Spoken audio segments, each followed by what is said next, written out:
What's up, people? It's your boy. MM2K, and I'm back again with another episode of Cloud Meets Mainstream. This is the show where I talk about the latest and greatest in the cloud gaming news as it relates to mainstream gaming. Now, why is that important? Again, and I hate to be a broken record for those of you that catch each episode, but this is important because, you know, most of you that are listening to this, well, maybe, possibly, I mean, if our goals go through, then at some point in time, most of you will be mainstream gamers that are listening to this. But if our, you know, in all likelihood, at this stage of the game, most of you that are listening to this or listening to this first are cloud gamers, meaning there are certain benefits that we saw that the mainstream gamer didn't see initially as a benefit. There are certain flaws in cloud gaming that we overlook that mainstream gamers feel like they can't overlook. And then in between there's just a bunch of misinformation and FUD and stuff like that, you know, kind of keeps cloud gaming at bay. But I think we can easily dissipate that and run through that easily if we can connect to the mainstream gamer. And in order for us to connect to the mainstream gamer, we got to know the things that they're looking for, whether we think they're superficial or not. We got to bring those things to the table at the very least. And then once we get them in the hut, then we can show them, hey, look, there's these other benefits too that you didn't even realize would enhance your gaming experience. Let them get a taste of that. And then that's how we win them over. I've learned that through my stint with Stadia, where, you know, I spent most of my time with Stadia, just like, I would say 9 parts, trying to defend the platform against lies. But there was like 1 part, where, you know, is about on the attack of people that didn't know the wiser, you know, that I kind of got on people's backs, in certain instances, just because they didn't cherish certain things that I cherished. You know what I mean? There was some of that. And I've had to learn, even though, like I said, the 9 parts of it was just basically destroying false narratives. There were rare instances to where I did just like out of frustration, just say, you know, what do you mean you don't care about downloads? Or what do you mean you don't care about being able to swap? Like, you know, I'm a gamer, you know, I'm a gamer. I want to game all the time. If you just want to sit in a room and game, and that's the only reason why you want to game, then, you know, you may not be as big of a gamer as me. You know what I'm saying? It's like trying to demolish somebody because they're not looking exactly for what I'm looking for. And I had to learn, you're not going to win the day with mainstream gamers trying to do that, right? And you're also not going to win the day by doing what a lot of my colleagues were, you know, do.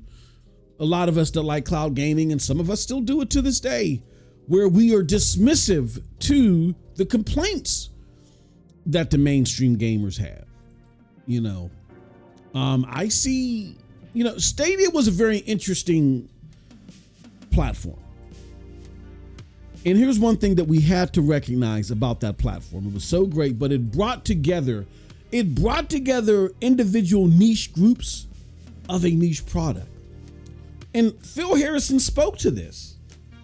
And I think a lot of us forget this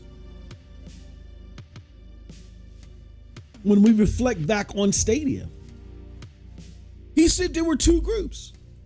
Phil Harrison said that. Like, matter of fact, let me see if I can still find it. Let's see if I can Phil Harrison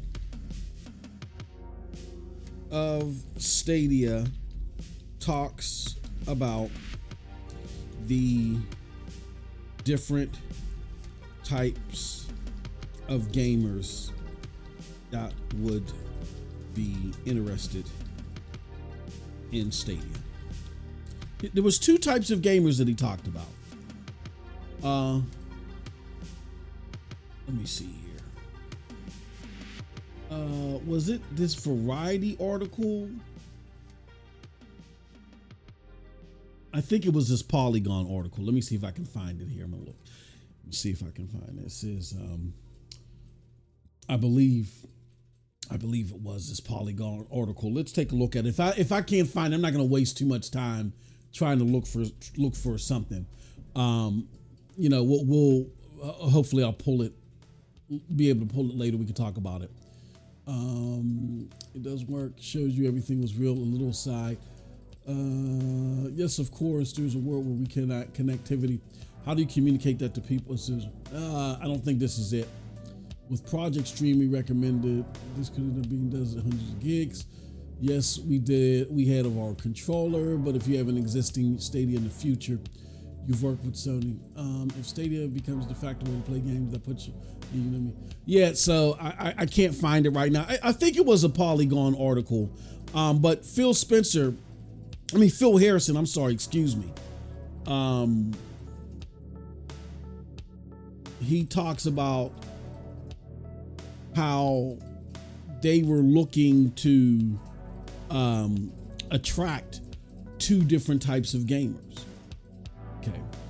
So gamer number one is the performance and the tech enthusiast, right? And that's the gamer that I am. I am the tech enthusiast where, you know, I like to see innovative pushes towards things as long as they work and do what they're supposed to do. Stadia definitely showed that the remote access of it, the portability of it, the performance that it was beating, you know, at the time that it released, it was beating native hardware in fundamental areas like 60 frames per second. I'm playing on a web browser, and my web browser it experience is more enthralling than my $500 Xbox One X experience. You know what I'm saying? Because I'm playing this on a web browser, so that's it. You know, that's adding to a certain level of hype in regards to the potentiality of this tech, where I didn't have to spend $500 to do that, and I'm getting better frames, right? So therefore that leads to better streams for me, right? So I was very much leaning on the tech side, but I kind of bled over into the second part of the target demo for Stadia at launch, and that was the disenfranchised side. There's a disenfranchised gamer who not necessarily cared about the 60 frames per second, not necessarily cared about the seamless tech where you can go from your browser and go to your phone and like tinkering with that stuff. There were gamers that weren't so much enthralled by that. They just were enthralled by the fact that, hey, I don't have to spend a $400 or $500 that I don't have, you know, towards being able to game and play AAA games like how I used to when I was growing up. I told you guys about a friend that I had that worked with me, but he had two girls in college. The family had to travel interstate in order for him to work here, and you know, disposable income for him was, you know, last on the list, and he loved the game. And when I found out his situation, I gave him two of my Xbox 360s, you know what I'm saying? And the rest is history. And gave him a copy of Fallout 4, and the rest is history. You know what I mean? There's disenfranchised gamers like that, you know, don't have the disposable income. Or, I mean, they would love the game, they don't have the disposable income. Or they just don't have the time to go buy a console and buy physical media or wait for downloads or all the other stuff. They want to just be able to come home, plop in the game, or come home, pick up the controller, just open up a browser, pick up a controller, and from the moment they picked up the controller and open that browser, they're in the game within 30 seconds. There's no patches, there's none of that stuff. And Stadia was like less than 30 seconds for me. There's no patches, there's no waiting, there's no downloads. And I fit into both because I am both a tech enthusiast. I actually was testing Stadia well before I figured I would love it. I tested it as Project Stream, and I didn't like it so much as Project Stream, but that's because I didn't realize at the time. Well, there was two things. Number one, it was capped at a 1080p screen, and for two, my network was horrible. I had horrible internet at the time, and again, I was ignorant to the importance of having great internet in order for this to work. And I know a lot of people argue, and you may hear this too as a cloud gamer, oh, well, if I got to do all that to play my game, then cloud gaming sucks. That is a bonehead theory, right? It is bonehead. It's a bonehead theory because when people get new TVs to play games natively, they'll sit there for hours and tweak the TV, correct? But it's the nature of the beast. And we're dealing, and I hate to say it, we as cloud gamers are forward thinkers. I know that's why we get frustrated a lot and we like to be dismissive of the quarrels from mainstream gamers, but you can't do that. Everybody's not a forward thinker. We're like of the top 1 to 5% when it comes to seeing visionary ideas. That's just the nature of the beast. Gamers are some of the most technically declined consumers out there. You look at laptop consumers or phone consumers or, Chromebook or whatever. Those consumers are more technically inclined. They do research. They understand what, fathomable enhancement looks like. So, if you took the level of technical intellect from those people and put them in gamers, oh, hell yeah, it would make no sense. Everybody would be crying like, hold on. I see what GeForce Now Ultimate can do. I saw what Stadia can do. Hell no, we don't want consoles anymore. Put all this issue on the cloud. We would have been said that. Even though I still think there's an argument as far as quality when it comes to hardware, because there's a bigger sense of urgency when you got to sell a $500 box. You're pounding that pavement and you're making sure that the game quality is top notch. And that's the reason why you see Nintendo and PlayStation year after year, out of any publisher, year after year, they, routinely dominate the game, like gaming awards, and not just the Jeff Keighley one, which I'm hoping people understand that even if they do want to consume that farce of a game awards, they realize that they're better suited just looking at that for entertainment purposes and, congregating somewhere else like the Golden Joystick Awards. The Golden Joystick Awards seem to, bring back that aura that we need when it comes to game representation and cherishing this art. That being said, it's important that we understand that a lot of people just don't catch on to this stuff the way that, we do as the forward thinkers, right? So we gotta get to a point to where people will just push back on certain ideas and notions just out of ignorance. We represent, again, that top 1% or 5% of gamers that'll sit there and say, hey, cloud gaming makes sense. Like I said, I still think there's an argument for hardware for sense of urgency. But once even the platforms like PlayStation or Nintendo see the full potentials of cloud gaming, and then they understand the importance, they see the sense of urgency of maintaining its subscription, their subscribers in the same urgency that they see holding their console gamers, then I'll be comfortable in saying, look, hardware it ain't even needed anymore. Not saying hardware needs to go away, but until we get to that point to where these developers and publishers, again, these developer publishers that, like I said, dominate these game awards, until we start seeing them carry over that sense of urgency that they place behind creating great content to pull you to the hardware, when they feel that same way in regards to subscription services, then I think we're in a good place. But you look across the board, you look everywhere, you see people failing at that narrative, right? You see just a lot of shovelware being thrown. And that's just not gaming. That's TV, music, everywhere. Everything is just like pushing stuff out. And gaming is the last place where, you know, it is a lot of it, or the most successful parts of it is tethered to hardware. And there's that sense of urgency to create and lump quality in order to get you to get that hardware.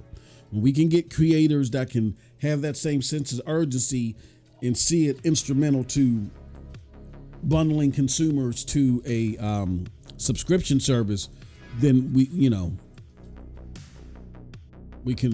I think we're in a good place to move on. We're not there yet. We have some entities that are trying to go from being hardware agnostic totally. And that's definitely where we see the lack of urgency when it comes to quality. So again, as much as I'm an advocate for cloud gaming, and as much as I would see that, you know, if the gaming space was dominated with forward thinkers like we are in this space, you know, we would definitely, you know, beat the drum for more cloud integration at the very least. We got to understand how the mainstream thinks. The mainstream does not trust cloud gaming, especially after what happened with Stadia, the news that are making the rounds about GeForce Now Ultimate. We may think those are minor things, and oh no, when you look at the numbers, that's not what they think, and it doesn't matter. Perception is 9/10 of the law. So if we want cloud gaming to be mainstream, we cannot brute force our approach to gaming on mainstream gamers. We have to ease them into Rome, and then once they get into Rome, show them what the Romans do. All right. That's how you win the mainstream over. That's what I've learned in the trying to swat away lies with Stadia and making people feel a certain type of way. What do you mean you don't care about downloads? What do you mean you don't care about taking your games with you seamlessly? That's not forward thinking to me. Get away from me. Going from that to understanding the ball is in their court.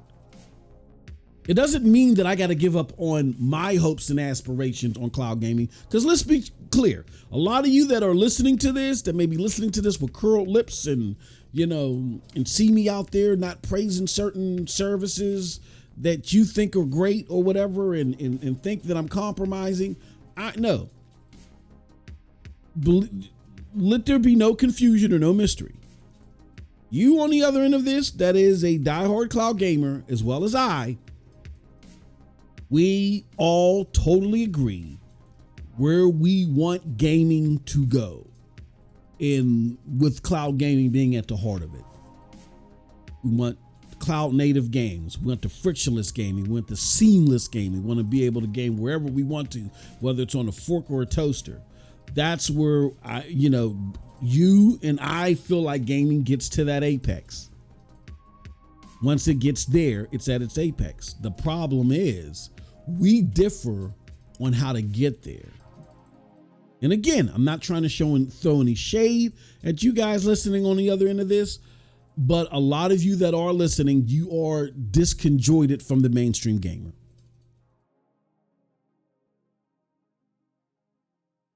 You're disconjointed. You just can't understand why it's not breaking through. Why cloud gaming, as great as it is, isn't breaking through. Why isn't it getting adoption even faster? You thought it would be mainstream by now, even though I believed in Stadia and I believed in its capabilities and a lot of the people that were frontline on Stadia and the people that managed in Stadia, Dov Zimmering, and a lot of those people that were there behind that, even all the way up to Phil Harrison and Jack Buser, I feel, believed in knew what should be done. I just don't think they got the support that they needed from the board, from the top decision makers at Alphabet Company. It was just, it was the wrong company to back said effort.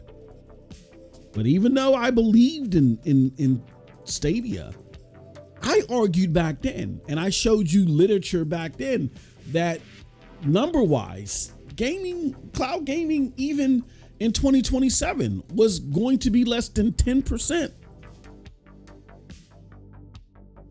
of gaming. Oh, no, 2K, no. And I warned you guys about this. Men lie, women lie, numbers don't lie, right? You can say what you want about me, trying to placate to this group or that group, or not understanding the true potential or whatever. I've understood it from the beginning. All of you that are listening to this, for the most part, we all underestimated the unease that Alphabet had in regards to sticking with Stadia no matter what. We all did not have our finger on the pulse there. All right. I will willingly accept that L, quote unquote, and stand in line and receive my L there. But here's where I will acknowledge, which is something where I think a lot of you are having a hard time getting around to. The data has consistently showed that cloud gaming in unison in 2027, which is now just about 2 years away, less than 10% of gaming. And as a matter of fact, the compound annual growth, the last time I checked, which was early 2024, has slowed down from projections. Meaning the money that's being made with cloud gaming and being reinvested into cloud gaming. I think a lot of that has to do with Stadia, because Google was not only putting in a lot of money, but generating a feasible amount of money that they did profit sharing with developers that developers would fooey with. So I think year over year, or just the projections, last time I checked was early 2024. Cloud gaming is still doing good, but it's not breaking the levels of projections that people had. The projection levels have slowed down. So that means that it's going to take a little bit even longer than when I was originally telling you guys and gals, 2020, 2021, hold your horses. This is going to take time. This is a long boat ride to the promised land. We're going to the promised land. We're going to get there, but it's going to be a long boat ride, and let's just help support the travel there. A lot of you are still having a hard time dealing with that. I'm not. And now to couple that with, I've learned from the mistakes that we may have made in regards to trying to cascade this message. And one of the biggest mistakes is trying to be dismissive of mainstream gamers. You cannot dismiss the people. You cannot expect a shot to be made in your favor by dismissing the person that has the ball in their court. That literally makes no sense. And I think we let our intellect, our forward thinking, put us in that belief system erroneously. So on the death of Stadia, I went back, started talking to mainstream gamers. Why did you never give it a try? This, that, and the other. Got a better understanding of what was going on, their thoughts of us, their thoughts of our messaging, their thoughts of the product overall. And I said, you know what? I went to an old adage that my grandmammy used to tell me from the deep South. A lot of knowledge from the deep South of the United States. She used to tell me, baby, it's better to get bees with honey. And that's how this will work. So what I want to do today is I want to talk about 4 platforms that I feel like are really poised to making some breakthrough with the mainstream gamer, either in 2025 or going forward. I think they're headed in the right direction. I'm going to talk about the things that they're doing right, and then I'm also going to talk about the things that they need to do in addition to officially make that breakthrough. You know what I'm saying? Because if any of these companies can continue on the path that they're going, make that breakthrough, it's going to mean so much to cloud gaming, because we're going to earn back that trust that was lost in 2022 and lost again and lost a little bit further in 2024 with this GeForce Now 100-hour cap thing. You know what I'm saying? So let's get into it. Okay.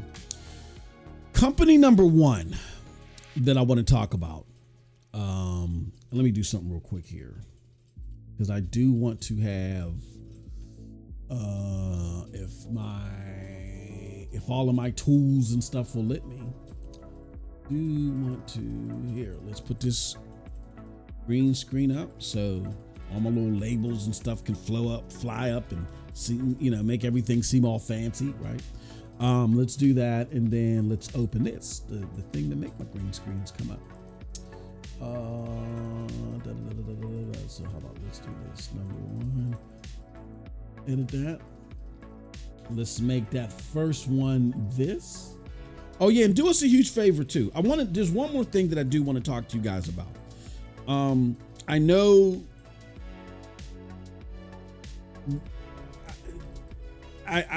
we've taken a hiatus, and I know I keep coming to you guys and I keep saying, hey, look, we're going to do this now, and now we're going to follow this schedule, and we're going to follow that schedule.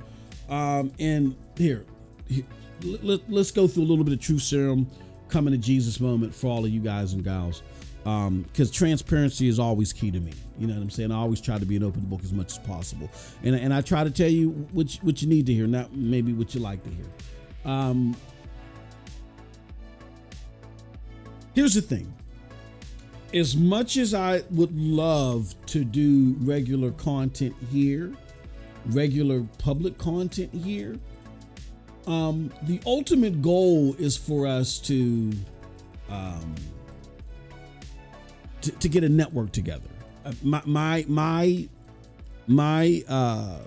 desire is to cover like all things gaming, even things that I'm not so much into. I just want, because I don't like the current direction of gaming journalism and gaming conversations. So I think it would be better if, honest people giving their honest takes, not being ideologues and not trying to ride some agenda, routinely talk about gaming in order to help you make the decisions that you may feel are the best for you. And look, I call it edutainment, which I stole from the great hip hop artist KRS-One. Being entertained and educated, I think is key. You know what I'm saying? So we're flipping some entertainment and all the other stuff, but I definitely want to speak truth to power. And even though we may look at the same facts, I want to get people together talking about all aspects of gaming. Even though we're speaking facts, we can look at the same stuff and come to different conclusions. But as long as we're pivoting from the facts, that's all I ask for. You know what I'm saying? So we're trying to build a network on that. Cloud Dosage is a pivotal part of that, but it's not the only part. You know what I mean? We got MM2K gaming that we're doing, like hardcore gaming, and there's just other things that we want to focus on as well. There's way more that we're working on. We're trying to build on that's coming. You know what I mean? And we're slowly trying to build that. And I have the daunting task of trying to put that all together, or figuring out how to roll things out and talk to people and, deal with people that got to deal with life changes. I got to deal with life changes too. So they got to deal with me and all of this stuff. So what I'm trying to say in short is that my time is very limited. Right. And it's just not plausible for me to come and talk to a handful of people every week. You know what I'm saying? So, what I want to do over here is I want to talk to people that are open-minded, that have not stuck their flag in a certain sector of the sand, who are open-minded, who want to have the conversation, whether they debate it back and forth or whatever. That's fine, not a problem. Or whether they're open up to them, like, that's cool. Because I get some of you that listen to what I say over on MM2K Gaming. You guys come over, hey, look, man, I love it when you're over on Cloud Dosage. You're talking about this in relation to cloud gaming. Here's my thoughts. I got a couple of I did a video parallel to the video I did the other day about cloud gaming. I went more specific on a particular service that I try not to talk about here because I really get into I really get into a critical point right here because I'm so frustrated with this platform. So I've taken the responsibility with on. Nobody's forced me to do it because I wouldn't do it just because it hurts someone's feelings. I'm doing it because I just don't think that it's beneficial to do it here. But on my other platform, my singular platform, where we can have those discussions, I have it over there, and people come to me from over here and say, hey, look, man, I get where you're coming from, but I actually like the platform. I had some great, respectful and reasonable, and enlightening back and forth in regards to it. So, yeah, that's what I want the network to be about, regardless of what we're talking about. But in order to build this network, no, I can't sit here and blow hours and try to force people's hands to be open-minded and have an open-minded conversation. That's not going to happen. I will be here for the people that want to engage in those conversations. Even if you are a handful, I will do that. So that's why I always make stuff members first. And we are going to have a regular cadence for members content, like every 2 weeks or whatever like that. And then whatever I add over here will be members first. Because PlayStation Cloud is actually pushing the envelope in regards to cloud gaming. That interests me. I love the performance that I'm seeing from there. I'm looking to bring more of that content over here as well. So you'll see my GeForce Now content, and then you're going to, once we pull the trigger on that, you're going to start seeing PlayStation content as well. It'll be members first. It's going to open up to everybody. Because, again, I think the platform or the brand Cloud Dosage has gravitated more towards a certain type of service and a certain type of litmus when it comes to cloud gaming. I understand that those that want to engage in that way will be limited. So what I've done is I have now come to the decision that for now, going into 2025 and starting now, all of the members content will be available to all members. So what we used to do is we used to have a shout out tier. We're no longer going to have that shout out tier. It's going to be, you could give a shout out.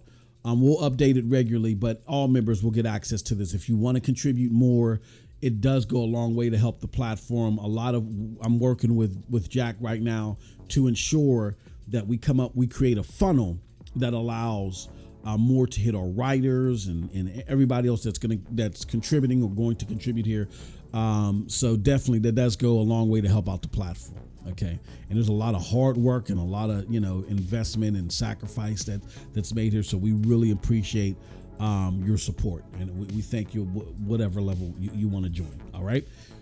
And while you're over at CloudDosage.com, give those hardworking individuals, consider buy me a coffee or any of the other, support mechanisms over there, because they truly deserve it. They do a fantastic job. I'll say this: the level of dedication, the level of consistency, the level of quality that those guys have, you're gonna be hard pressed in gaming to find better writers, to find better researchers, and please, please, you may not always agree with takes that are there, and that's fine.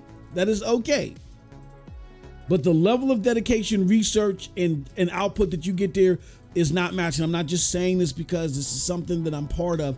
I'm saying this because I am so proud of what Jack and company have done over there versus what we're seeing with other people that don't even care to understand what they're talking about. They're just trying to ride a wave.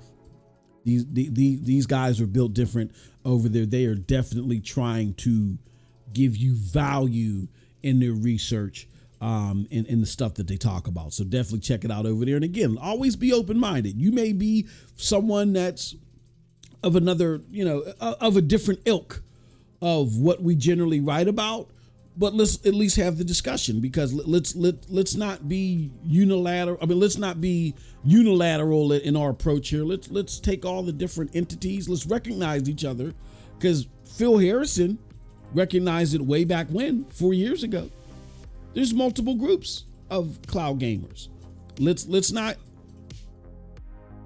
throw mud at each other and try to disavow each other. Let's work together in unison and come up with some common goals and push those objectives where we can, and have the discussions about the things that we disagree with in a constructive way that actually improves it. You can be passionate and speak your piece, but let's make sure it's constructive and not just trying to tear people down. All right. Okay. That being said, now let's go into these 4 platforms that I feel like are going to be instrumental in pushing cloud gaming forward. And I want to, before I go into these 4 platforms, you guys may say, hey, one of the platforms that I like, I don't see up here. And again, that's not me being dismissive of what you like.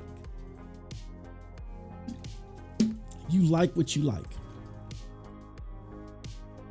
The purpose of this show, of this content, Cloud Meets Mainstream, is in the title.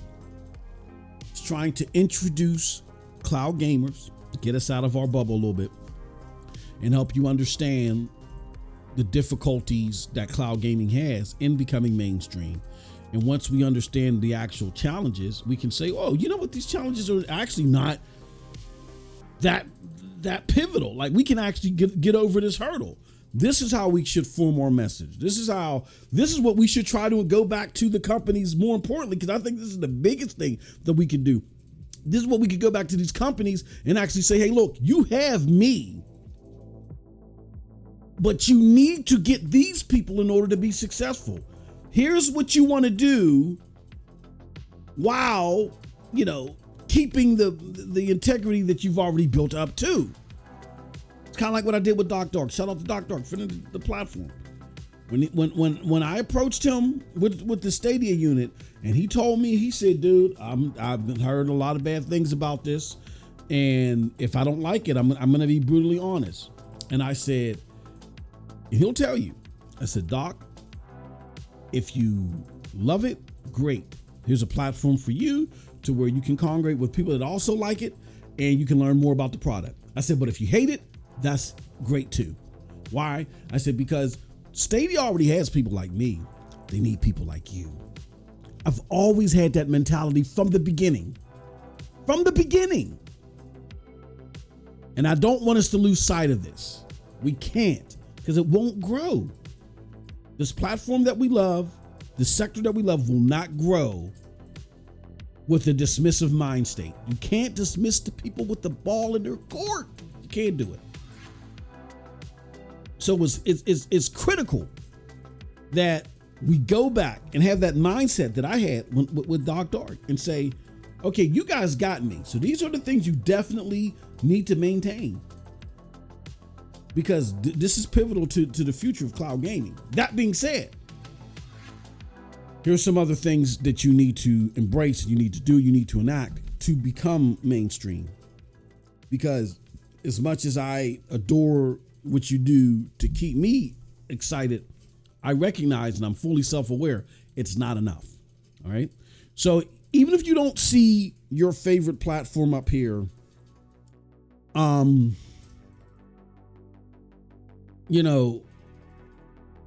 it's based upon my interactions daily with mainstream gamers for decades, right? I've been gaming for almost 40 years. Really, I've already been gaming over 40 years, but I'm going to make my official 40th anniversary next year, right? And it's time that we understand what we need to do to break through that glass ceiling, okay? All right? So, in order to do that, I can only recognize platforms that, A, are making strides in performance and quality and output that would appease mainstream gamers. If it doesn't appease mainstream gamers, like, there is a floor, there is a ceiling. If it falls under the floor that mainstream gamers will accept, then there's nothing to even talk about. Next, quality. Quality is key.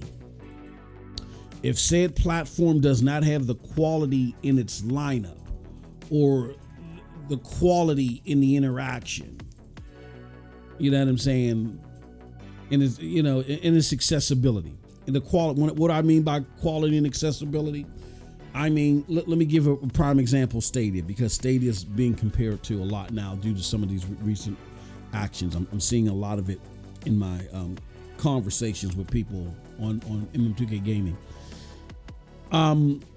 Here's what Stadia was great at. Stadia wasn't just great at being in different places. Stadia wasn't great at just having a singular store. Stadia was great at having a singular store, being in different places, great performance, quality swappable performance, so you can literally game anywhere and it feels fantastic. It feels great. Dependability.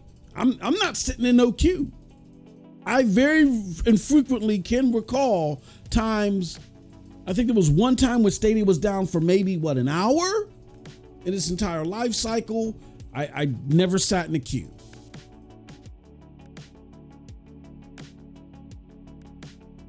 Stadia also, everything that was available on the platform was available on the platform either via purchase or via a subscription service. The choice was mine. So once Stadia Free came out, if I didn't want, to pay, I could just buy the game. I wasn't forced behind a paywall in order to pay, in order to enjoy the experience. I was not forced into a paywall.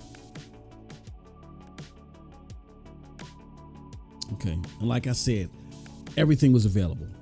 So we can't just focus on the two and not focus on the other three, you know what I mean? Or the other things, you know what I'm saying?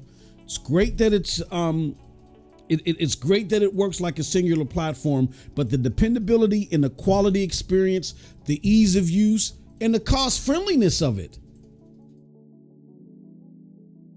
So as I told someone that was in my chat, or made a comment on one of my videos, I think we got to be cautious invoking Stadia and make sure that we do what Stadia did, a good service, and encapsulize everything.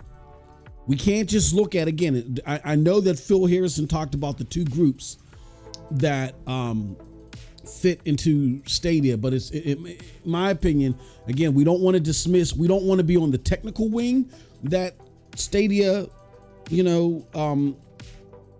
was enthralling to and dismiss the disenfranchised wing, and the disenfranchised wing shouldn't do other. You know what I'm saying? Like, I remember having conversations when GeForce Now Ultimate first came on the scene, and people were telling me, hey, now that, GeForce Now Ultimate in performance beats Stadia, it renders Stadia useless. And I said, no, that's not the case. Because there's the convenience cloud gamers, the ones that were disenfranchised before in dealing with mainstream gaming, but Stadia spoke to them and now reached out to them through convenience. GeForce Now doesn't do that. And even to this day, as much as I love the platform or the service, it still doesn't do it to this day. It still doesn't reach the level of convenience that Stadia did. I mean, it works well in certain places, but it's not as seamless. I try to play on my Fire TV, and it doesn't work like that. Stadia worked well everywhere. Anywhere you put that APK, it was perfectimo. The technology was astounding with Stadia. I can't even, and again, I love GeForce Now Ultimate. I can't even say that about GeForce Now Ultimate. So that's just an example of one wing of the cloud gaming community that Phil Harrison spoke to 4 years ago, ensuring that we don't dismiss each other. So when we invoke Stadia, we got to make sure we got to include everything. We got to include the stuff that made the disenfranchised gamer wing happy, and the tech side of it that made them happy. So if when it comes to quality, if you know, so the two things that put you in this list that I'm going to go over is if you have quality in your performance, or if you invoke quality in your interaction. I understand there's some long-standing things that I really wanted to see, you know, but I think those are long-term things down the road. We got to get people to start trusting cloud gaming first before we start thinking about these things. And these things are like cloud native games and stuff like that. I definitely want to see that, but those things will never become a probability if the mainstream gamers don't accept this thing. You understand what I'm saying? I can throw another old adage at you. If it doesn't make dollars, it doesn't make sense. Okay? You know, if it doesn't make dollars, it doesn't make sense. So we got it, you know, in order for us to see this gold rush of investment in cloud gaming, native, you know, development and all that other stuff, you know, especially in the current financial climates that we're in with profit margins dropping and stuff like that, and the vulnerability of markets and things like that, especially with the tech bubble we just experienced, right? All these layoffs and things like that. If it don't make dollars, it doesn't make sense. So you're not going to see this level of investment. You're not going to see people just take it for the team unless there's some for sure stuff behind it. And the for sure stuff is juicing the mainstream and getting them to participate in this as well and put their dollars here as well. Okay. So again, I'm talking to those things. Again, I'm looking at this through a prism, through a lane of, if we want to see success, if we want to see the promised land, we have to get mainstream gamers on this boat. We got to get them on this boat, and we got to get them to paddle too. Okay.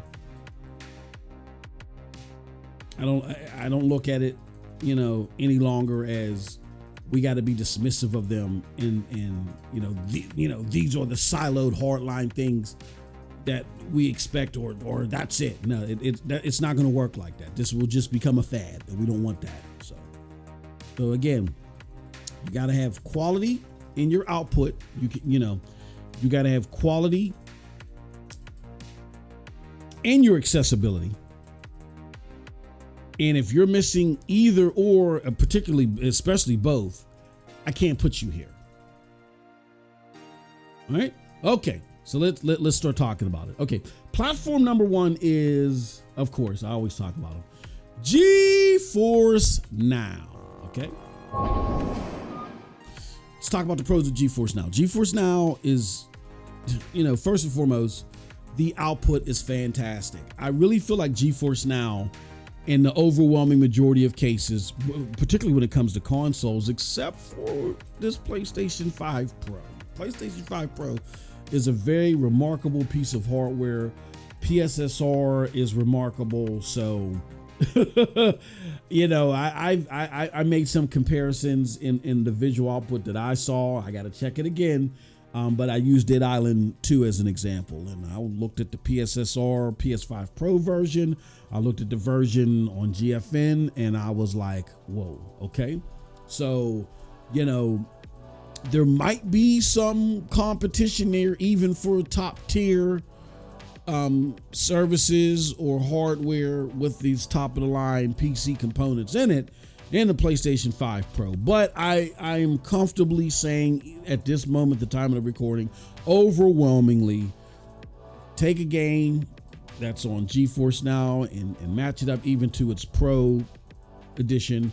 The GeForce Now edition is going to come out on top. You actually have a 4080 in there. You have a server grade processor.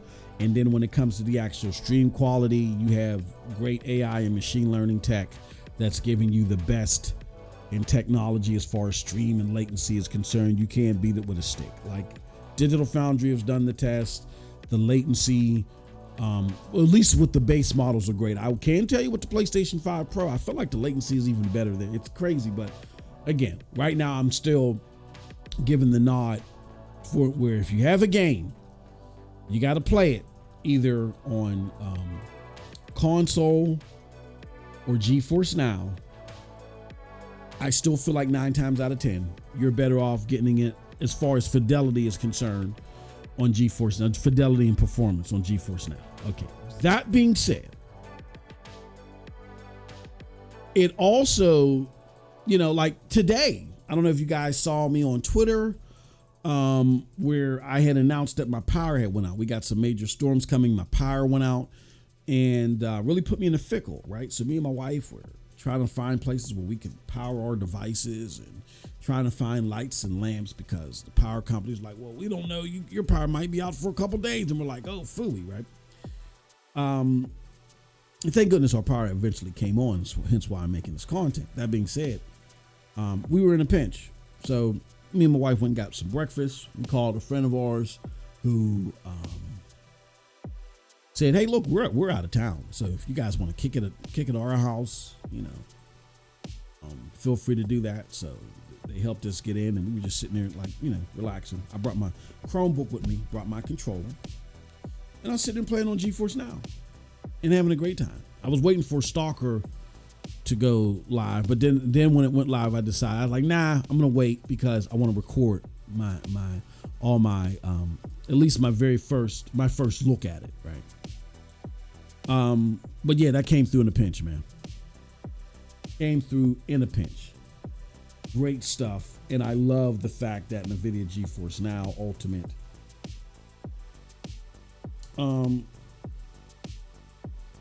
is, that's the creme de la creme benefit of cloud gaming as it stands today. I know long term we want cloud developed games, we want other things as well, but right now as it stands today, that is an extreme benefit that I feel like mainstream gamers don't even understand. And even though it's not as seamless and fabulous on every device possible, it's still great on a majority of devices. When you look at online, whether you have an NVIDIA Shield or not, or online, you know what I'm saying? Where else? Yeah, on a Chromebook, you know what I mean? It's great. So, it came through in the pinch right there. So, GeForce Now was great that way. And then one of the greatest benefits of it is the fact that now that it's tethered to your PC library, so that is a big thing for mainstream gamers, because the thing that mainstream gamers are apprehensive about is actually taking their library and foregoing their library in the places that they trust and going to this place that's out in the sky that's vapor where they don't trust. And particularly after Stadia, that trust was eroded. So you kill that argument with NVIDIA GeForce Now Ultimate. You say, look, these are just PC games that, if we ever go away, you can still access them on the PC or any other cloud service that's tethered itself to a PC, right? And there you have it. So, as far as trust is concerned, you don't have to worry about that in regards to availability of the games that you buy. And then also because they're PC games, you can get them roughly cheap. Like a big deciding factor, even though that I have this Pro and I really want to build my PlayStation 5 library, is me looking at third-party games. It's going to be price. It's going to be price. If I'm getting like $10 to $15 off the PC version of the game and it performs slightly better or relatively close to the PlayStation 5 Pro version, that likely will be a deciding factor as well in favor of NVIDIA GeForce Now. Right? So those are the pros of the GeForce Now. Here are the cons. GeForce Now, and these are cons as far as the mainstream are concerned. These are not cloud gaming siloed cons. Again, we already know what we like or don't like. This is about breaking through the cloud stream. Through mainstream.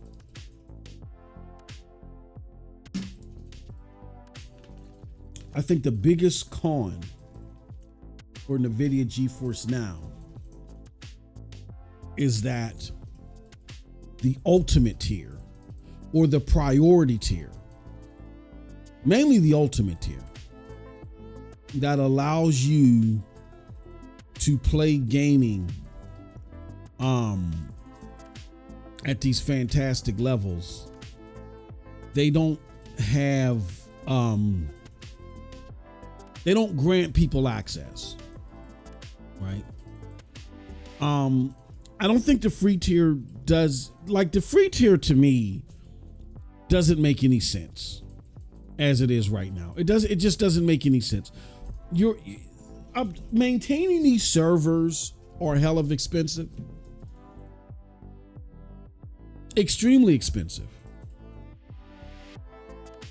So why are you, like, there's even legislation being signed where these server banks are being regulated by governors saying, you guys are burning up too much energy here. Like, we got to do something. We got to regulate how little energy you burn up here before you cause a blackout in our cities and neighborhoods and stuff like that, right? So allowing gamers free of charge to play the free tier even for 4 hours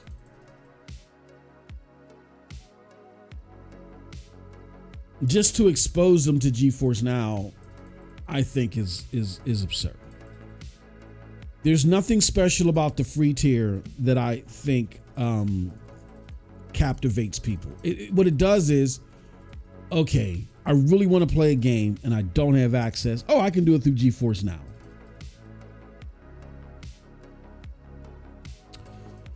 I think that if you're going to do that, that has to be a revenue growth tier. Like, that thing should be riddled with ads. I'm sorry, people are going to hear this. Oh, that's so unconsumer friendly. Now, you guys live in a fantasy land. If you are of the mainstream and you think that that tier should remain free, you live in a fantasy land. And because of your inability to understand how business works in the fantasy land mind state that you're in, you actually don't realize that you are asking for the demise of GeForce Now. When you back them not really making this into a growth revenue, stream, service. Okay, people play for free. Fine. Should be riddled with ads. Okay? Because you're not giving people a vertical slice of the version of GeForce Now that is going to make them think twice about the apprehensions that they have about cloud gaming. They're just going to think cloud game. Oh, okay, I have no way around my hardware. Let me do it. You guys are letting me play my game and connect through, and I can do it for free. No financial commitment at all. To me, that's absurd. That's just a poor business model that needs to change. Okay, there cannot be. I need to understand what the cross benefit is. If you think that giving these samples away, it's like when you go to the mall. And you go to past some of those food shops and they're giving you free samples. Say if you keep coming back and forth and getting the free samples, but you never go and you buy a dish there. But yet they keep pulling out the free samples. That's got to be cost destructive at some point, right? Right. Makes no sense to me. And I think that free tier is actually causing detriment to the other tiers. It leads to my next item, the 100-hour cap. Look, man, I get it. I've been chomping at the bits to get into this. And really, I'm not going to get into all of it here because I have a separate video lined up for this. I get it. The costs are there. This is not a cheap thing to do. I mean, I know you guys put the statistics out there. It's only going to affect 6% of our people. I have a nagging feeling, and if this comes across the desks of my good friends at NVIDIA GeForce Now, and I'm wrong, then show me where I'm wrong. I get the feeling that the 6%, you're including, again, all these free loaders, no pun intended, but hey, look, all these freeloaders, or maybe pun intended, that are clogging up the free service, who we know are the overwhelming majority of your users in your use hours on these servers. Now, maybe these people are instrumental because of the AI and machine learning components in it, but there's gotta be a balance here, right? For them. But back to the whole cap thing. Look, I've talked to people from NVIDIA. They've said this from the beginning, and they said it's not NDA. Our number one business when it comes to gaming is hardware. And that's great. That's fine, That's great. But hardware is starting to run into a wall. You get your CEO said it himself. Now, don't get me wrong, just DLSS or whatever, but how much DLSSing can you do? You know what I'm saying? That you charge people, that you could come out every few years and charge people $4,000 or $5,000 and justify it when really there's really not much more that you can do natively. You're making people buy these extra cards for AI that likely can run in the older cards, right? Like I said, how much DLSSing can you do alongside justifying pricey hardware? So, with that said, this does, again, hardware is number one right now. That's the business model right now. Get it. To go in the opposite direction as far as where gaming is going, I don't think is wise. You want to structure the bit, even if it might be a decades away before cloud gaming. And again, I know people say it's a decades away before cloud gaming is capable. No, capability is now. They're just ignorant to those facts. But I think we're decades away. We may be a decade or more away from mainstream acceptance, where it's like, I would say a good 25% or more of gamers are that are playing these AAA games. 25% of the console gamers have now converted over to cloud or using cloud more frequently than they're doing console gaming, right? So being that I and others see that as the future, I don't think you want to take a step back and make that way, because 10 years can come just like that. I often feel like 2014 was like yesterday. 2014 and 2024, just like that. So you don't want to put your business in the wrong trajectory, because there's going to be some point in time to where that cloud business is going to be a lot more important than what it was 10 years ago. And you want to make sure that you have how you're building upon it trajected in the right way. So capping hours I don't think is a smart approach and the right way to build on it. Add financially or get financial gain out of that free tier. Cap usage there. I would also add, the smarter thing to do would be to add systems to where you give away 5 hours of GeForce Now Ultimate, priority time, or you know what I mean?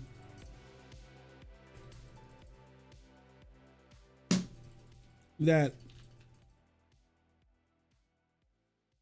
to ensure, like, this is what I would do. I would give gamers, I would allot them points, like free points time, right? I would allot them free. This is what I would do. I would make the free ad tier payable. I'm thinking on this on the fly. Guys need to call me. Just hit me up in my DMs on Twitter, and we can talk about this. Here's a perfect business model. And if you don't think it's perfect, let me know in the chat. Or let me know in the comment section. You make the free tier an ad revenue tier. You know what I mean? Where you're grossing money. because of the ads. Riddle it with ads. Riddle it with ads. As soon as they hit that pause button, ad comes on.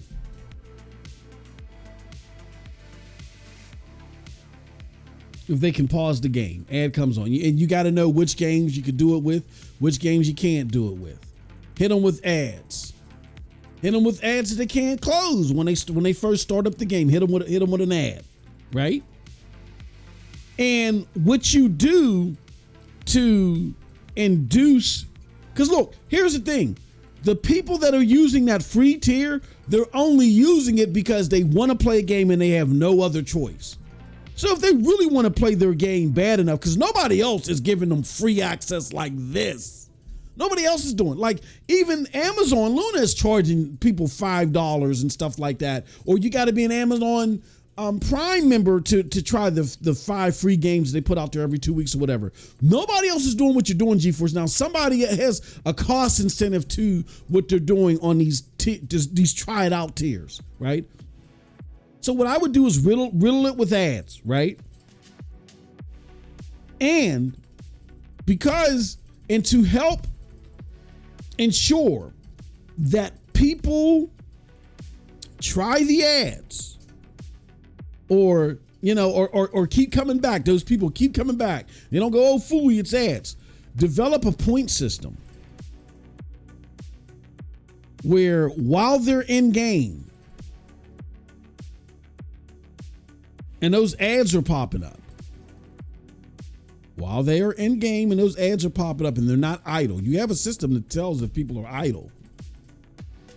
So while they're not idle and those ads are popping up, let people build up points that they can cash in for time with GeForce Now Premium or GeForce Now Ultimate.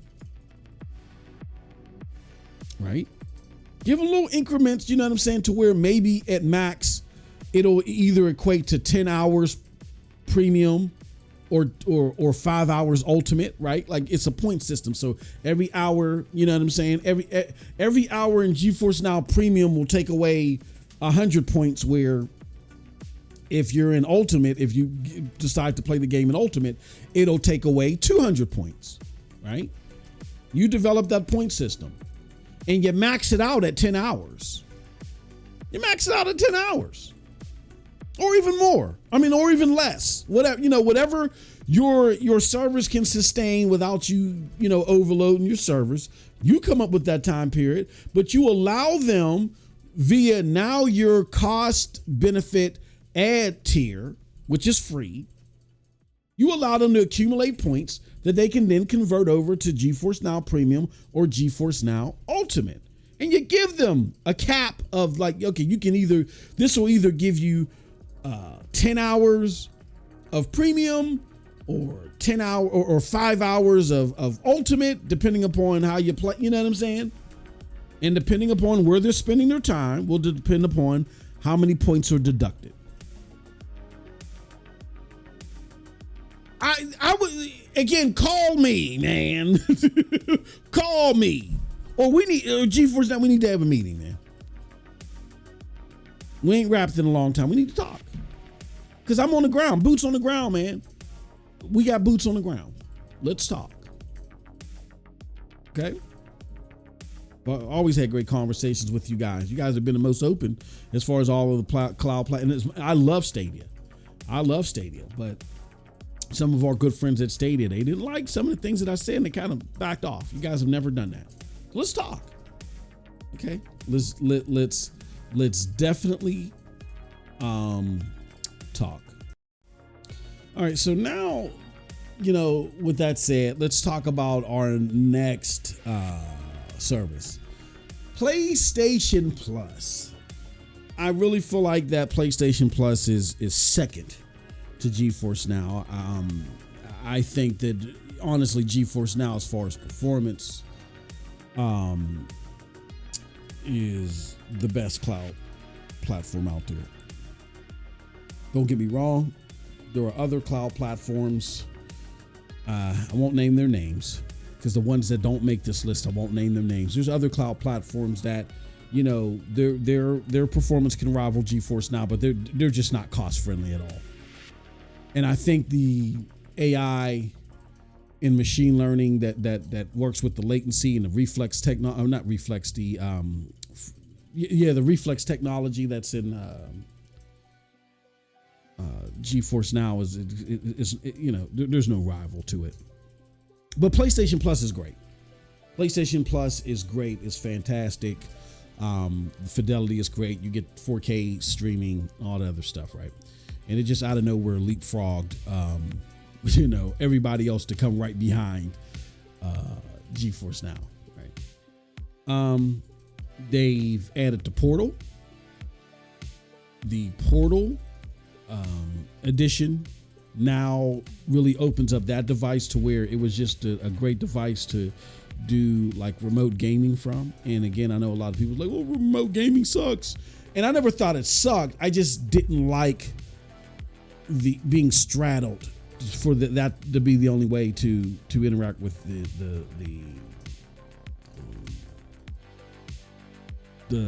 platform, right? Was to interact with games on the device was through remote, you know, because that can be complicated trying to do it from your device at home. There could be congestion through your network or whatever. Kids could be doing something crazy or whatever, opposed to, you know, getting a direct feed from a server from PlayStation where they're consuming the power, right? We just talked about that, you know, with legislation and stuff like that. They're consuming it. So I liked the opportunity for both. I can play any of my games through the Portal if I do it remotely, or I can play select games via the cloud. I love those options, right? I think it's a great addition to an already very great quality-wise cloud gaming output. And then the games, right? You know what I'm saying? Like, I'm looking, I be on my PlayStation 5 looking at the games I can play via the cloud, and it's just amazing. And then when I boot them up, it's very difficult for me to see the difference. Like, I was booting something up on my PlayStation 5 Pro, even on the Pro, it was hard for me to see the difference. So that speaks to, I don't know what they're doing in the cloud. I don't know what's happening, right? I don't know if PSSR is in the cloud or something like that. Now, granted, I did it with Forspoken. Forspoken doesn't have a Pro enhanced update, but it does perform better on the base Pro. On the Pro than it does on the PS5 base. So, you know, that could be the reason. Still, if they've upgraded their cloud servers and they embedded PSSR technology in it, that's sick. You know what I mean? And I doubt they would do that because, you know, that would defeat the purpose of the Pro, right? If I could just get it on the cloud. So, I don't know, you know, but it still looks great. It's still, at the very least, we can argue that it's indistinguishable in a lot of ways from the base PlayStation 5. The only difference is every now and again, I personally get hitches. Like, I get frame skips and stuff like that. We tried to do a stream here where it really wasn't working that day. You know what I'm saying? It was bad that day. But you know, again, they need some consistency in their cloud servers. But the games that I see on there, they are the creme de la creme. And again, because of the power of the exclusive nature of the games that are on the PlayStation, the PlayStation Marketplace, because of those exclusives, are the best marketplace that you're going to come across in gaming. That just makes that trickles down to their cloud component. Now you could play these games on the cloud. Oh my God, that's phenomenal. So those are the pros for the PlayStation 5. The cons are, again, the cloud service. When I play on a console, I notice hitches. I notice hitches more than I would like to see. And hopefully that's something that they can clear up or deal with or tweak the technology or whatever. But the biggest problem with the PlayStation 5 cloud service is its access. It's tethered either to a PlayStation 5 or the portal. It opening up to the portal, I think, is fantastic.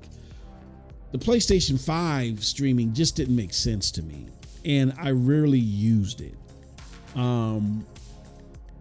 except for just tinkering with it. And for the purposes of this channel, you know, to say, hey, look, this is a cloud game.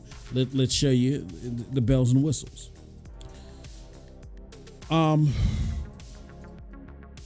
Yeah, PlayStation really needs to, again, call me. I'm available because I'm about to give you a great idea. PlayStation really needs to sit and think about, okay, there is a way that we can balance the core place that owning a console or owning a device means for the PlayStation brand. It's pivotal for the potency of the marketplace because the power of that marketplace is tethered to the hardware. Talked about it earlier. It's because the fact that you make that hardware, you got to sell that hardware, and the fact that you sell it at a profit, and that's key to your success in the marketplace.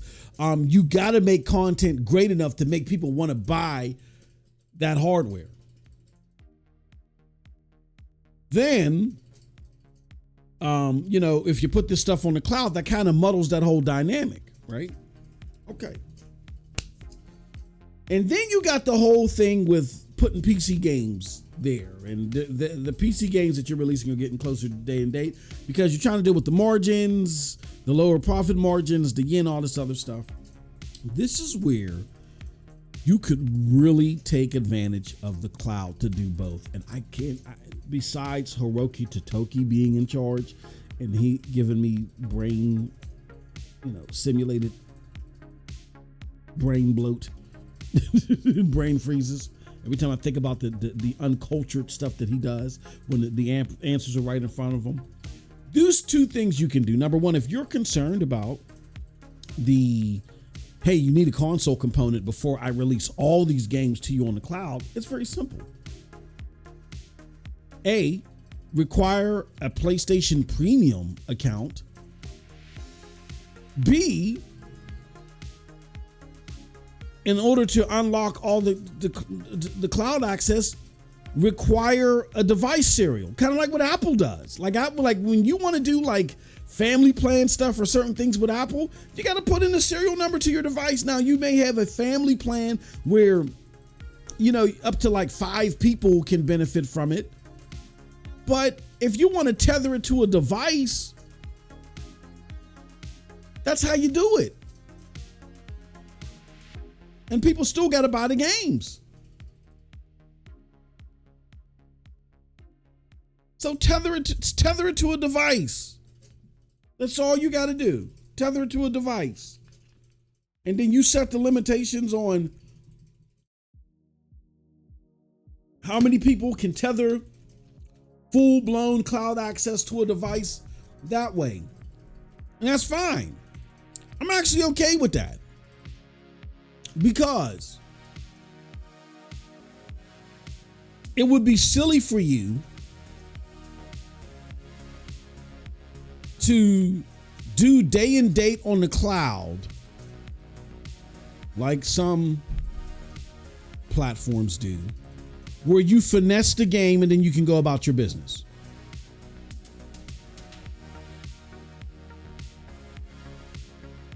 Number one, I reject the notion of regular day and date into a subscription version of your cloud. You know what I'm saying? Like if you tether your cloud access to a subscription service, don't do day and date there. That eliminates that. And then also, if you don't want to forego the profits that you make off your hardware, if you still want that to be pivotal, like as Apple, if you're saying, look, you got to, in order to benefit from all of this or to unlock this all, you got to have at least a PlayStation Portal. I think you got to at least have a portal. Okay. Tether it to a portal. Or if the PlayStation 5 standard is the standard, then tether it to a PlayStation 5.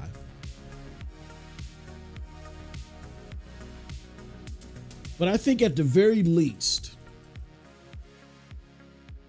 even if you want to pivot from your console, which makes you a lot of money, open up the access to I'm not tethered to just a console or portal.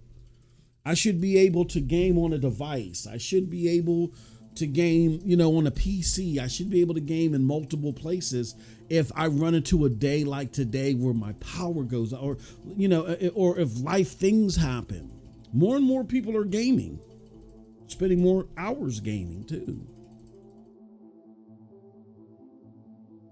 It may not be significantly more people gaming, or it might not be a boom, a sonic boom of people, but more people are gaming, slightly more, but they're spending more time with it. And gaming is becoming more of a clutch hobby, like where, hey, instead of me sitting here watching, 72 hours of TV, let me go beat Dragon Age Veilguard. But I feel like I just paid $700 for my Pro, and I can't play my games in 2024. I gotta have a portal too, so I gotta throw $200. That's my only option. I mean, I'm gonna get one, but that's my only option. I think you need to open it up more, and if you want to make a device the center of it, do what Apple does. Or I believe Apple still does that. Tether it to a device serial. I'm okay. You know what? I'm actually okay with that, because look, as much as I will want you to just completely just open it up, PlayStation is not a service. They are a marketplace and a game maker. So unlike a GeForce Now or even an Amazon Luna, PlayStation makes quality games. The incentive to make these quality games are tied to hardware. I don't want the quality games to go away. I don't want that incentive to go away unless it gets feasibly replaced. Okay, fine. I got to make a one-time investment of a console, and then I can cloud game from there. Whatever. Your games are that great that it will be something that gamers will indulge in. Now, if someone else who makes games but puts their stuff day and date in a subscription service, and or makes their stuff available on every device known to man, right? If they can do it with quality and their games are great as well, then that forces Sony's hand to then, do it as well. Because people are then going to say, well, why am I buying your console in order to do this when they're doing it over there and I ain't got to buy a console from them? So then that forces Sony's hands. And whatever influence that is allowing them to finally make great games without having hardware being at the center of it, Sony's going to have to adapt to that too. But we're not at that time. And I'm okay with the progression of these companies, it being handled gingerly, and we just not flipping the lights and say, well, no, do this. It's all about everything that I want right now. It's a delicate process. It's more like turning the Titanic than it is turning your Subaru or your Prius, right? This is a big, big thing here. A big integral thing. Is not like just whipping your Prius or doing a donut with your little Prius, right? So you got to think about it that way. So I don't want to disrupt the quality output. So, okay, if they in particular are going to take a few steps back from some of these more aggressive cloud gaming services, allow things to be everywhere, but still have that console or that hardware requirement, I get it. That's okay. And it's indicative of the market to tell Sony if that's acceptable or not by them adapting to cloud gaming, someone actually being a cloud provider and also a game maker that loosens up the strings and then forces Sony's hand. But until that happens, I don't want shovelware, the shovelware mentality, because of just throwing stuff out there with and then when you throw out a whole bunch of junk, it's really at no loss, because look, Everybody's throwing out junk, and we don't need to sell this hardware, so who cares? We're just gonna keep. I don't want that mentality out there for Sony. Okay, but just tether it to a one-time purchase of the console in order for it to be active, in order for you to unlock the cloud gaming in totality, and whatever. That's fine with me. Secondly,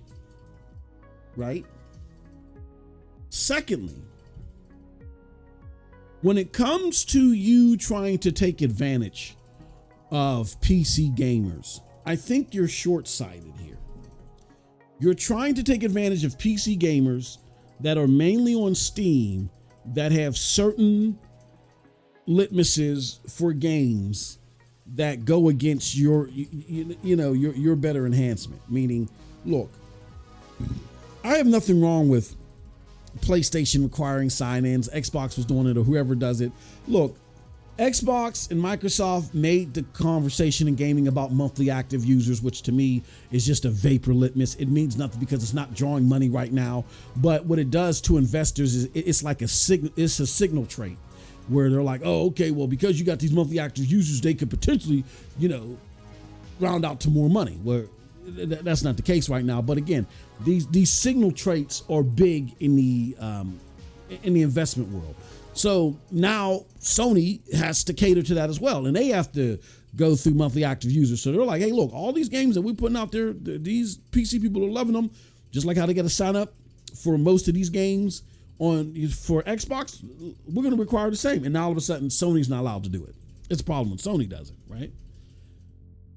So because there's that double standard for you, and then there's just so many politics when it comes to PC gaming on Steam, it's just it's a group that is so weird when it comes to the acclamation of the PlayStation brand.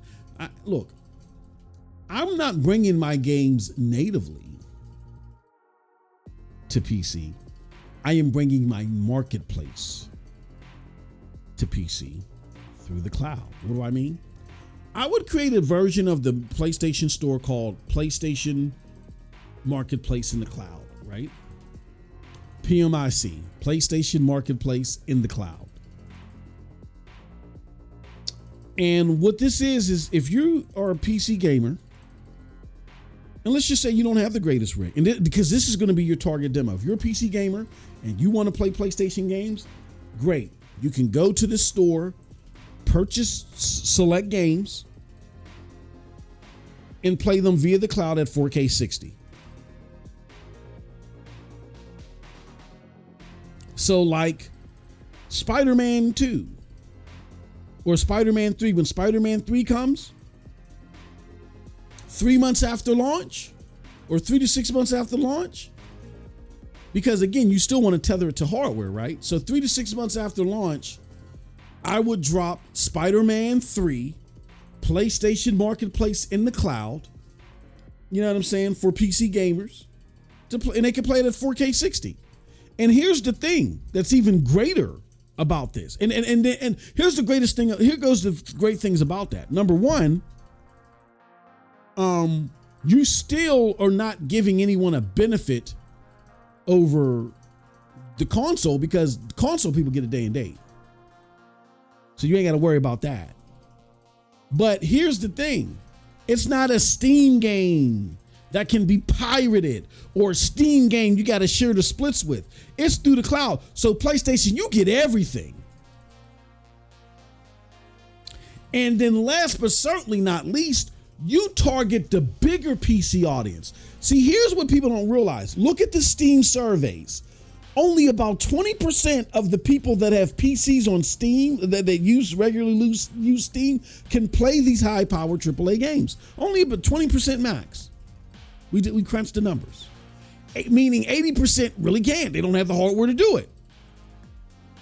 But if you market your games on the cloud, yeah, you might not be catering to that stymie 20% group, but you're opening it up to the 80% group that don't got all these litmuses or regulations and play all these politics with it. They're like, hold on, I can play at 4K 60 with my crappy hardware? Bring it on.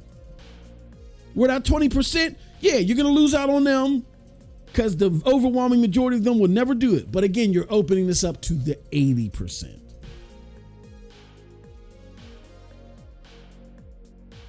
There you have it. That's what I would do. I would do the PC marketplace on the cloud. You have two options. You either buy you a console, right? You either buy you a console and get access to everything, or you get the PC market on the cloud, which maybe the games come within a year. The PC market on the cloud, PlayStation games come within a year, and then you can play them on the cloud through your PMIC. I wouldn't call it PSN, it would be PMIC. So that, you know, you're creating a new store. You have your PSN marketplace, and you have your PMIC marketplace to play, you know, it's specific to people who don't own a console but want to play PlayStation games. Make them available in a year on the cloud.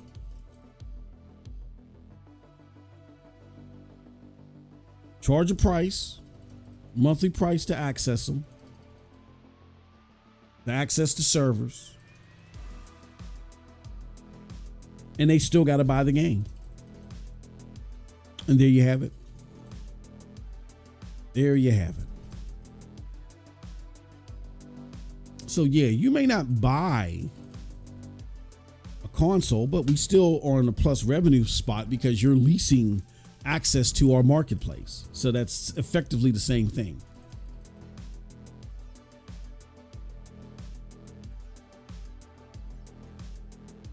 You don't want to keep paying this price? Okay, well, fine. Go buy you a PlayStation 5 or buy you a PlayStation 6 or whatever. And you ain't got to keep paying this. You could just play via the console or then tether it to the cloud and you get the full branched way. That's what I would do. This thing about bringing your games to the PC and then people don't want to do sign-ins. You kill all that with one stone. You get the sign-ins. You don't share with anybody. You're advertising to a bigger crowd who may not have the hardware to play it natively, but would still want to play your games, right? There you have it. All right. That's what I think about PlayStation. Okay, so here's why didn't it go to number 2? Because PlayStation was supposed to be the number 2 people, but okay, so now we're going from PlayStation, and here goes number 3. Number 3 is Boosteroid. Boosteroid made a major upgrade not too long ago, and their 4K service is great. It's great. Fidelity is there. From what I understand, if I'm wrong, you know, anybody correct me or people for Boosteroid. I had the privilege to interview you multiple times. One time with shout out to Vet. Really, I think a couple times with Vet. Yeah, we did 2 interviews with Vet, and we did a great interview with Jack, right? I think you guys are running off of NVIDIA tech very similar to GeForce Now Ultimate, right? Great service. Love the fidelity. I got a chance to try it out when you guys let us have the trial. I played some, what do you call the game? Geez, Louise, what was the game? Outriders. I got to play a little bit of Outriders with it. You know what I mean? Try it out. It's a couple dollars cheaper than GeForce Now Ultimate. I think that's great. And then I also hear of some great incentives that they give people who, you know, that play on the platform. Had me thinking. Because I ain't gonna lie to you. And this was very smart by Boosteroid. If you now have that level of output that can, you know, compete with GeForce Now Ultimate, and they're putting caps on their gameplays, Why wouldn't I go to GeForce Now Ultimate if you are actually giving me incentives towards your service for showcasing your service? It's almost a no-brainer. You know what I mean? So shout out to the great people at Boosteroid. They have a great service, that works very well. And then the thing that they have over GeForce now is the access of games. Like they approach it in a multi-pronged form. They have games that specifically are direct from the Boosteroid cloud service, or they will give you a remote PC in the sky, kind of like other services where you can install the game and play it there. I think that's great. So you get more options, you get great fidelity, more options there. And in a in a crazy library, like damn well everything is there. Okay. Also, they're partnered with Xbox. So I remember one of the things that they've had to deal with. It's a shame, you know what I mean? I know gamers mean well, and I know sometimes we let our imaginations get a hold of us, because we mean well and we want to make sure, hey, you're not going to take advantage of me. And I know this is a new thing and it can be scary with some of these entities that we've never heard of, but unfortunately, Boosteroid had to deal with these rumors about them not being legitimate or whatever, and they put that to bed. When you got a company like Microsoft that is under the microscope of regulators and things like that, like the lawyers and the researchers and stuff that they have to look up this stuff, they're not giving it to Jimmy Bob and them. They're not partnered with Jimmy Bob and them. All right, you know what I'm saying? Like MM2K can't fuse up some cloud service and I not be on the up and up. You know what I'm saying? Especially because, unfortunately, places like Ukraine, when you again, this is something I deal with to keep my lights on. So you have an OPEC list where certain areas like Ukraine or Nigeria, because there might be war-torn stuff or just scams or anything. There's a lot of different countries that where American businesses are not allowed to work with, there's KY, they call it KYC, know your client regulations that American companies got to go through. Like there's different levels. There's levels like you cannot work with this country at all, and then there's other levels like, before you work with this country or any business entity coming out of this country, you got to go through all these rigorous checks and balances, right? And unfortunately, because Ukraine is war torn and people are taking advantage of this unfortunate situation there, Ukraine is one of those areas to where they hit the OFAC thing a lot, and there's a lot of regulations and stuff that you got to go through when you're doing business with Ukraine. So no, it's Microsoft is not doing business with an entity that doesn't check out. You know what I'm saying? I know people talked about the history. They used to do this, they used to do that. And again, I know people meant well; they were well intentioned, but that unfortunately harmed their perspective. There was a lot of nasty things said about them but just wasn't fair. So hopefully we're mindful of that. People learn from that, and we don't go and give this great cloud community a black eye for going down that path again. That being said, they were able to get over that hurdle by signing a deal with Microsoft, and that's great.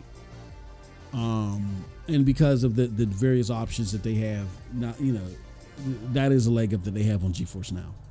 Now, with that said, everything's not fantastic. Number one, you are dealing with a smaller company, which one of the things that I will say, which is an area of concern because you saw Stadia fall by the wayside, is, this is not, number one, this is not a huge company. Number two,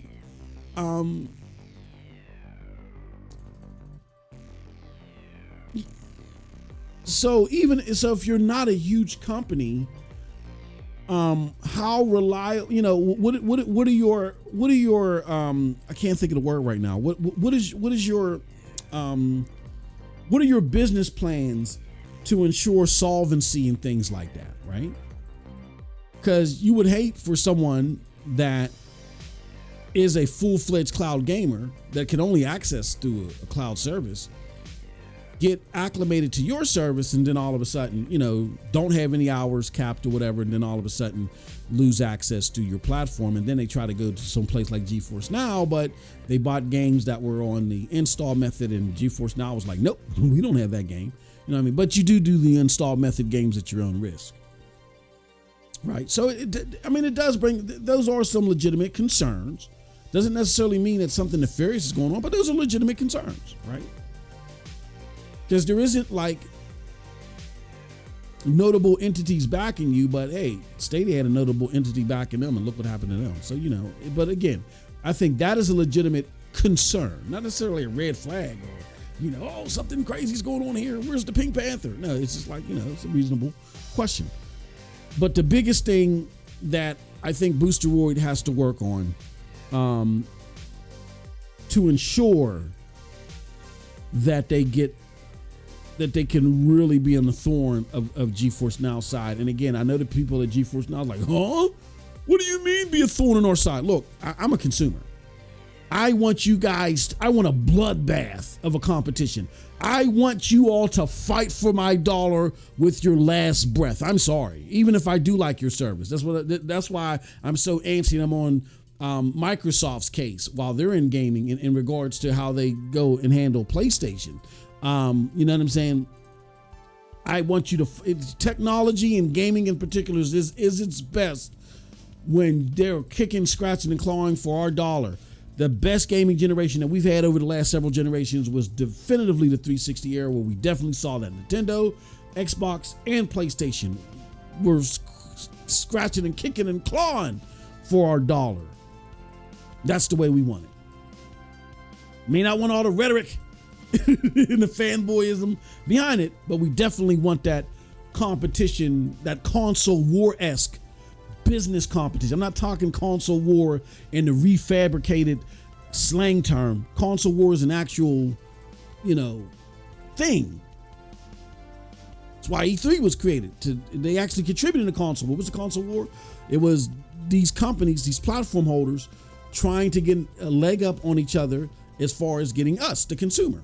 That's what it was. It wasn't just rhetoric. It wasn't Twitter. This was before Twitter and YouTube and all this other stuff. The console war was talked about well before social media. Okay. Console war was more like market term slang. That being said, got repurposed and all the other stuff, and now it's whatever. That being said, that's the best that we want out of these companies. So if Boosteroid is really to be a legitimate threat to GeForce Now, they got to work on their latency. Yeah, the latency is off. They don't have the benefits of the latency tech. And I'm not saying the latency is bad or horrible, but as someone that plays GeForce Now Ultimate, and then I go and play the same game on Boosteroid, the difference was notable. So yeah, they do whatever they can to try to work on that. Again, smaller company. Who may even be leveraging NVIDIA's tech. I know there's challenges there. Is a great start is doing the advertisement that you're doing in pronouncing, hey, these guys got a cap now. We don't. Having your price come in a couple of dollars cheaper. But again, you got to bet you got a more broader lineup as of the last few years, because you're getting everything now. And a lot of times you get stuff even before them.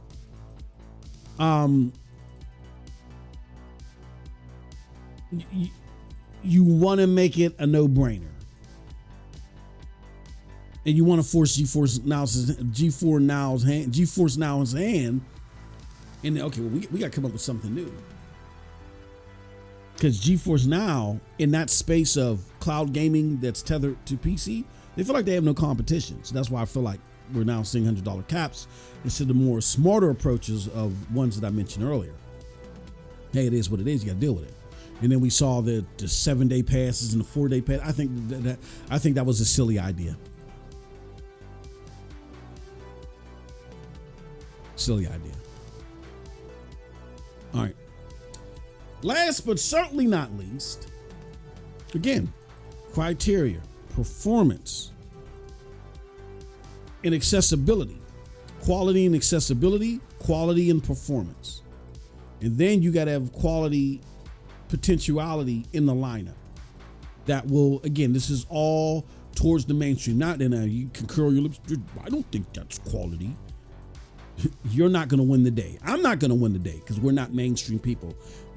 We're not tethered to the mainstream community as far as our habits are concerned. So these are things that are going to break through the mainstream consumer habits, and that is Amazon Luna. Look, I know Amazon Luna's been quiet. I even went to go get to Amazon Luna to get some B-roll to add here, and couldn't find any recent B-roll. Like, they haven't put anything on their YouTube channel in a year. They've been very, very quiet since they made the smart decision to expand in Europe during the whole ABK thing. You haven't really heard much from them except for this GOG thing, man. Whoo! GOG is phenomenal. They've partnered with GOG, the CD Projekt Red PC marketplace, and now they're working together to bring PC games to GeForce Now. So if you have access to GOG, if you buy your games through GOG, you can now play select games as they're building that library on GeForce. I mean, not GeForce Now, on Amazon Luna. That is a pivotal relationship. GOG is particularly popular because of the DRM free nature of having the games playing them natively on PC, even though you kind of erode that element when you bring them on to Amazon Prime. You kind of do, you kind of don't, you know what I mean? But still, great library of content there, and the more the merrier, right? That's a great partnership there. And we're talking about big ticket games like Cyberpunk, Witcher, and a lot of other games that are there too. All right. Amazon has that. They also have on their side, even though they cap the bandwidth to bandwidth that supports 1080p, you can actually game on 4K there with select games, select Ubisoft games. And there might be some other games that allow you to go in the settings and adjust the settings. So if you go into select Ubisoft games, I believe like Assassin's Creed Valhalla, Division 2, and some other games, you can actually put it in the 4K setting, tweak some of the settings to like medium low, whatever, and you can play at 4K 30.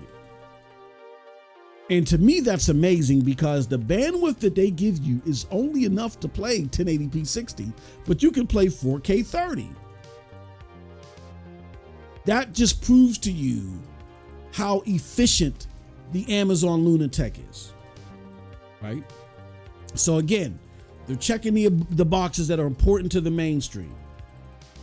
You have a quality stream, and then on top of that, again, the Amazon Luna, so you can play it on your Fire TV with a quality stream. Quality stream. I've been playing Divisioneer for a long time. Quality stream, because the way that you play your game and the way you hook up your controllers, a lot of mechanics about Amazon Luna that are very similar to Stadia, right? The only thing is that they're tethered to like the PC version of games, kind of like the way Stadia is, but they don't have the achievements and stuff like that. So now we can get into the cons. They don't have the achievements, and they don't have a lot of the enhancements. Well, I don't want to say a lot, but yeah, they don't have some of the core enhancements that Stadia had. Like they do have their own version of, what is that? The thing where, well, they have the streaming mechanic, which is fantastic.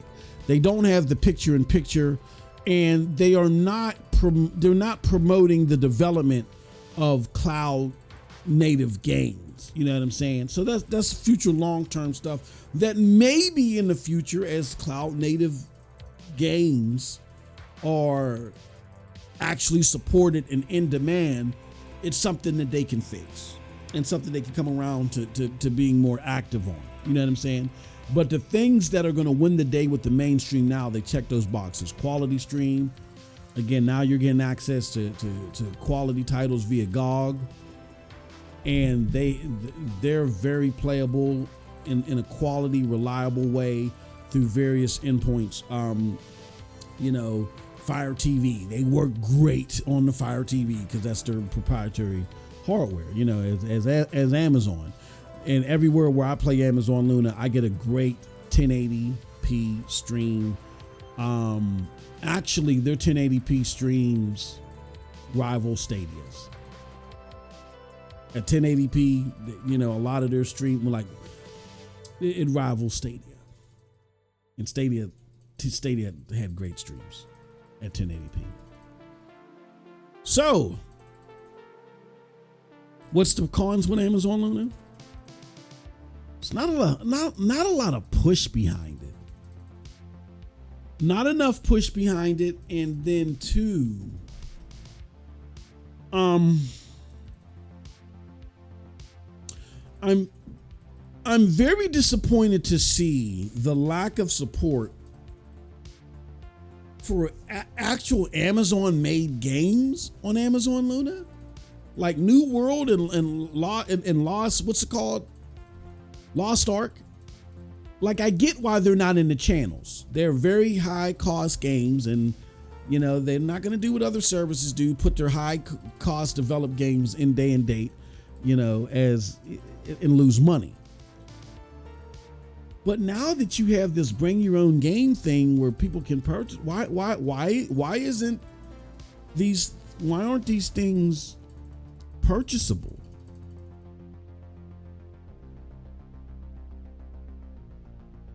Like, why aren't these games purchasable? I kind of get why they're not purchasable on GOG. Because I'm pretty sure there's DRM in there. But I think something needs to be worked on to where your games are purchasable somewhere, feasible. And that's going to require you to partner with somebody.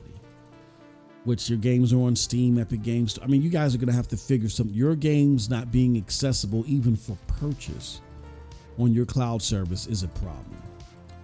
Also, like I said, you're not saying anything. Your efforts of communication are next to none.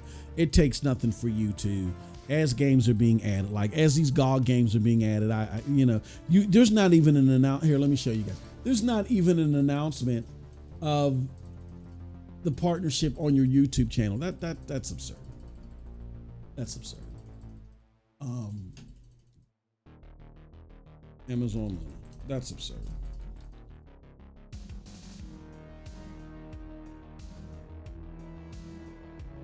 Let's go to your channel. We're going to go to the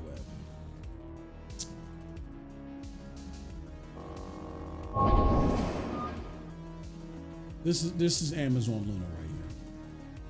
So I'm going to go to let me see here. Yeah, you have nothing but videos.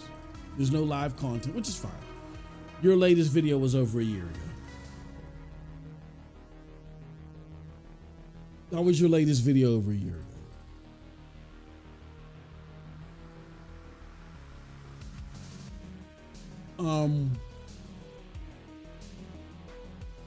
I tried looking for GOG information here. Let's see.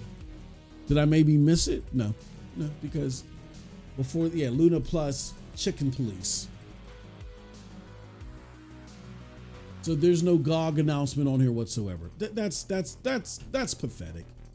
And I get, and I'm okay, and I like, and as part of one of the pros, I like that you guys are doing this thing where it's tethered to Prime. That kind of does help with usage, but we got to take this a little bit more seriously. We have to, because you have all these things in your favor. good streams, you know, great accessibility through one of the most purchased devices in the world through Fire TV, unlike other people that are on there, you know, you have great access. You have phenomenal potential through your partnership with GOG. I don't know where you're at with your GOG games. Maybe we'll look that up too. I don't know where you're at with your GOG games. We can go to Cloud Dosage and look that up. But as games are being added, or at least the big games, this should. Free cloud games. Let me see. Upcoming on service, game features, subscription availability. There we go. GOG. Oh no. Okay, that's dude. Okay, I want to see GOG. And this is great, by the way. That Cloud Dosage does this. This is why I said it's the best damn site. It's of the best and resourceful gaming site, period. And the whole GOG, like, okay, here we go. All right. So I want Luna. I want all these Luna GOG games. And look at this. There's 98 games from GOG on Luna. So where's the Playtale Requiem video, right? Why is that not there? What else are we looking at here? Okay, how come Bloodstained Ritual isn't there? How come Chained Echoes isn't on there? Deus Ex, Dishonored 2. Now you put out something for Dishonored, but why isn't that on your YouTube channel? Ghost Runner. Like, what are we doing here? Like, I know Kingdom Come Deliverance. What are we doing here? I get that it's a rival platform, but for video on demand and research and stuff like that, people come here. You got the Metro games on there. Like, what are we doing? RoboCop, Rogue City is there. Hold on one second.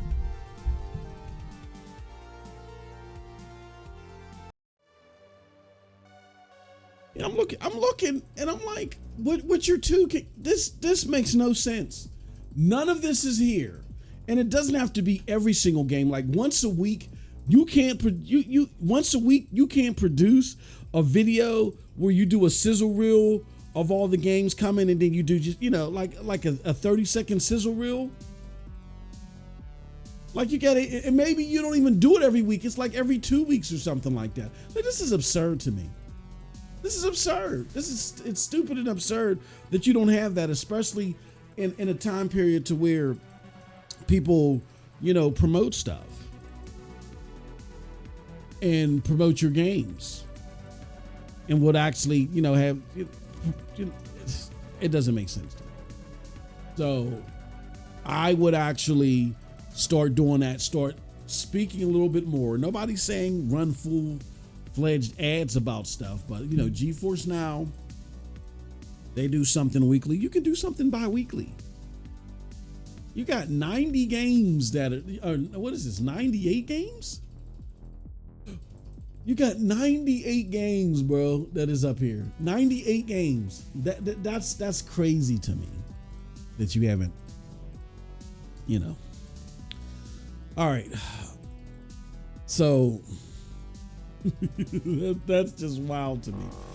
All right.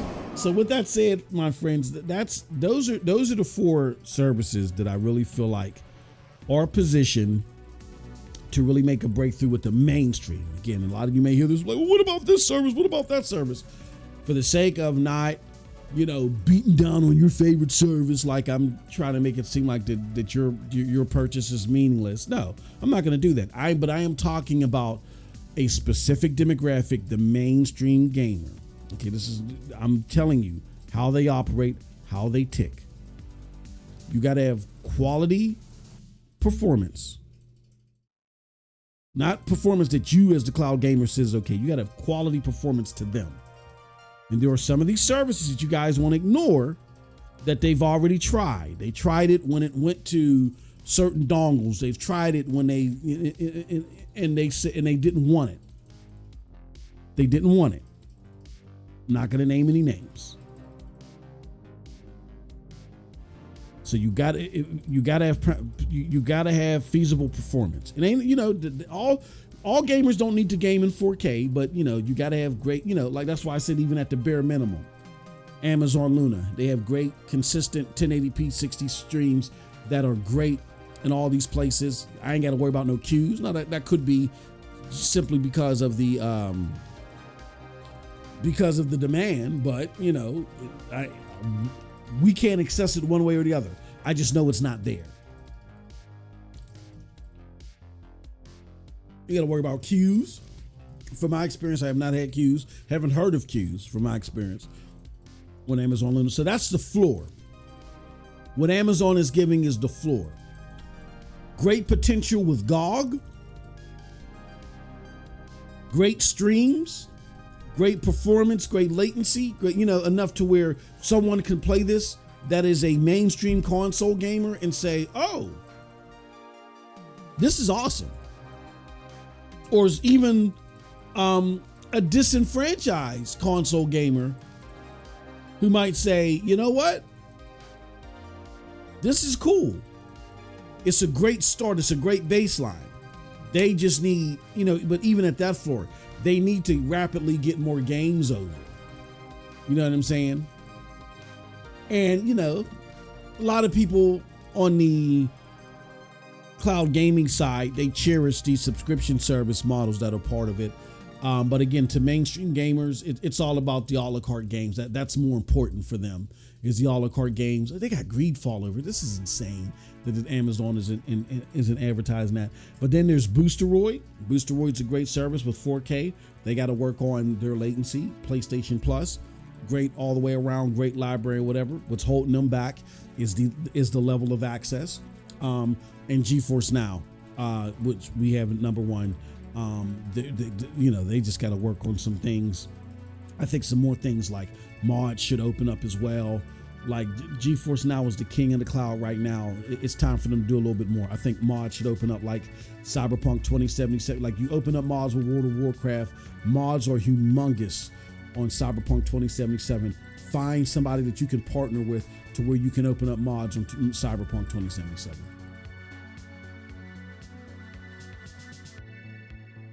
You know what I'm saying? And then, you come up with better business tiers.